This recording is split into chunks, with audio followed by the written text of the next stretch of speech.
you've been watching this channel for long enough, you've heard me say it many times that you need to treat this business like a business.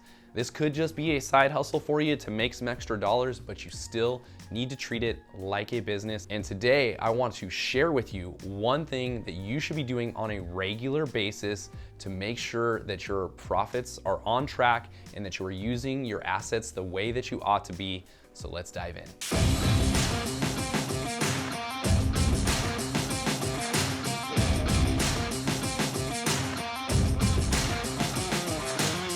Hey guys, I'm Andrew Lewis, real estate investor and entrepreneur with over 10 years experience building and growing a real estate team and investing in real estate. Before we jump into today's video, make sure that you hit that like button, leave us a comment below about what you thought, and be sure to hit that subscribe button so you don't miss out on future videos.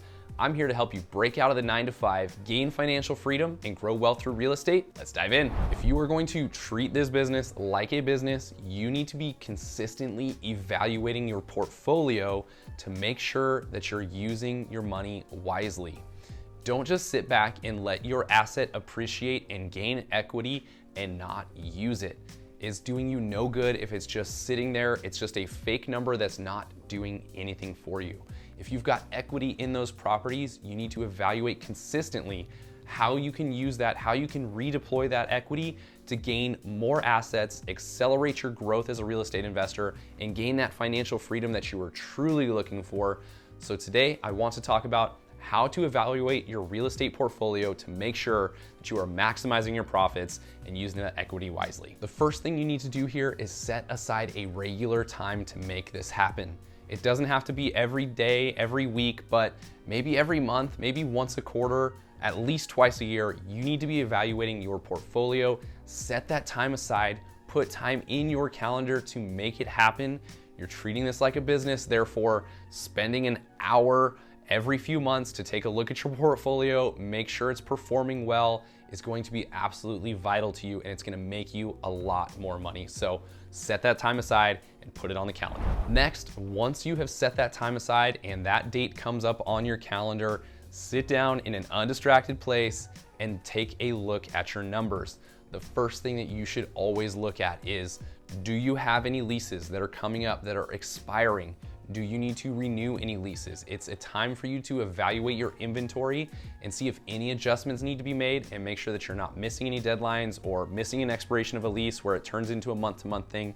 So take a look at your portfolio, analyze how much time you have for each tenant, and that's going to allow you to start to make some plans for the future on if you're going to renew a tenant or if you're going to ask a tenant to leave so that you can make a move with something, sell an asset. So you absolutely have to start this process with evaluating those leases, seeing where they all stand, and taking a good look at the overall picture. Next, you need to take a look at your rents. You need to evaluate what you're charging, how much you're making every single month off of that, in evaluating how much inflation has gone up for that season. So when a contract comes up for renewal, you will be able to make adjustments to that rent according to your specific state laws, in accordance with your counties that you're in, if there's any rent caps or things like that.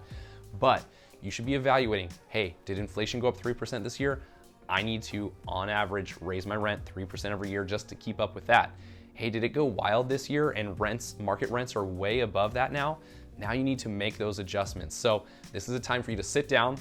Where am I at with my rents right now? Am I making enough profit off of those? Where did inflation go to? And what do actual market rents look like? And that can help you start to plan. If you've got a lease coming up expiring in 3 months from now, and you know that you should be raising that rent, that 3%, or maybe you've looked at it and it should be 5% this year. Now you can send that notice to the tenant and start the process to make sure that you're actually going to get the money that you're looking for there. So those steps all keep you looking at your cash flow and making sure that you're just keeping up with the month to month as far as your tenants and your leases go. And next, you want to evaluate the actual equity positions that you have in those. So I total up all of that equity, and I've got that number of equity that I can tap into. So keep in mind that if you were to do any sort of cash out refinance or tap into that, you need to, the max loan value you can do is 75% of that with a traditional lender. So, if you've got $1 million in equity there, you can only tap into 750,000 of that. So I keep a running number of what is my tappable equity? What can I actually get into today? If I found the right deal and I needed to get into it, what can I tap into? And so now with that, you can go, I've got a ton of equity here, and then you should evaluate. If these assets aren't performing, which you did in the earlier step, maybe it's time for me to sell that one because I've got enough equity in it, do a 1031 exchange to roll into another property without any sort of tax ramifications.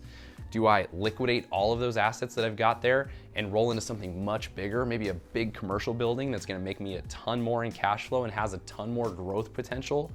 If you're working with a really great real estate agent, they're gonna be sending you updates on those things all the time, helping you evaluate if your portfolio is performing correctly, if there's opportunity in other areas. Maybe it's selling a bunch of single family homes and investing in some multifamily stuff, maybe an 8-plex or a 16 unit apartment building, something like that.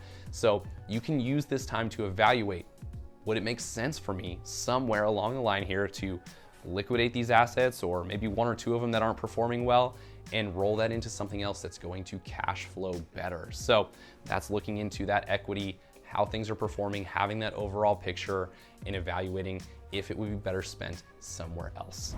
If you are consistently taking a look at this data, you are gonna be so much better off with your real estate business. You're gonna be educated on what's performing, what's not, which ones are costing you way too much on a monthly basis as far as repairs and maintenance and capital expenditures and all of those pieces.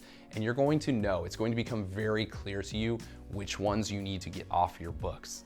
If you run this business passively, then you may be looking at, hey, my mortgage is $2,000 a month, but I get $3,000 a month in rent, and that $1,000 is great.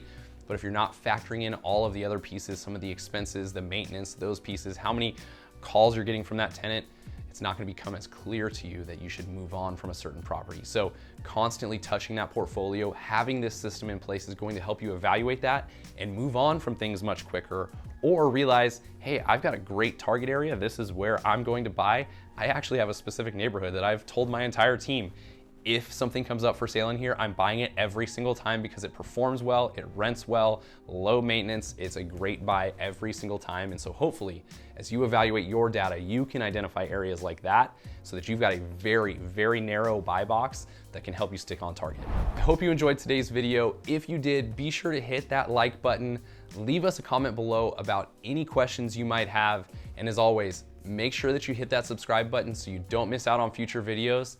I'm here to help you break out of the 9 to 5, gain financial freedom, and grow wealth through real estate. We'll see you next time.